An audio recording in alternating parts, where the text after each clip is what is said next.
നമ്മുടെ ഭഗവാന്റെ ചെറിയ ഉണ്ണിയായിട്ടിരിക്കുന്ന സമയത്തുണ്ടായ ഒരു കാര്യമാണ് കേട്ടോ പറയാനായിട്ട് പോകുന്നത്. ഭഗവാൻ വൈകിട്ട് കളിയൊക്കെ കഴിഞ്ഞ് വന്നിട്ട് യശോദാമ്മ മേലൊക്കെ കഴുകി കൊടുത്തിട്ടുണ്ട്. അപ്പോഴാണെങ്കിലോ ഭഗവാൻ നല്ലൊരു പിടിവാശി കേട്ടോ. എന്തിനാണെന്നറിയോ, എന്നെ പുറപ്പെടുവിച്ച് തരുമോ അമ്മേ എന്ന് പറഞ്ഞിട്ടാണ് കരയണത്. അത് നന്നായി ഒരുക്കി കൊടുക്കാനാണ് പറയണത് കേട്ടോ. അങ്ങനെ യശോദാമ്മ അതൊക്കെ ആ സങ്കടമൊക്കെ ഒന്ന് മാറിക്കോട്ടെ എന്ന് വിചാരിച്ചിട്ട് ഇപ്പോൾ ഉറങ്ങാനാണ് പോണത്. ആ സമയത്താണ് ഈ പുറപ്പെടിക്കാൻ പറയണതേ.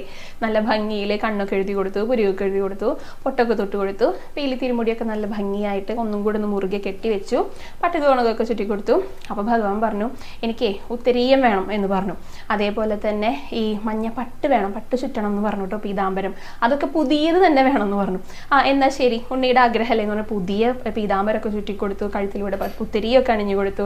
പിന്നെ കൈവളകളും തോൾവളകളൊക്കെ അണിഞ്ഞിട്ടോ, കാലത്തളയൊക്കെ അണിഞ്ഞിട്ടുണ്ട്, അരയിലേക്ക് ഇങ്ങനെയൊക്കെ കെട്ടി, പിന്നെ ധാരാളം മാലകളൊക്കെ ഇട്ടുകൊടുത്തു. അപ്പോഴാണ് നല്ല സന്തോഷമായത്.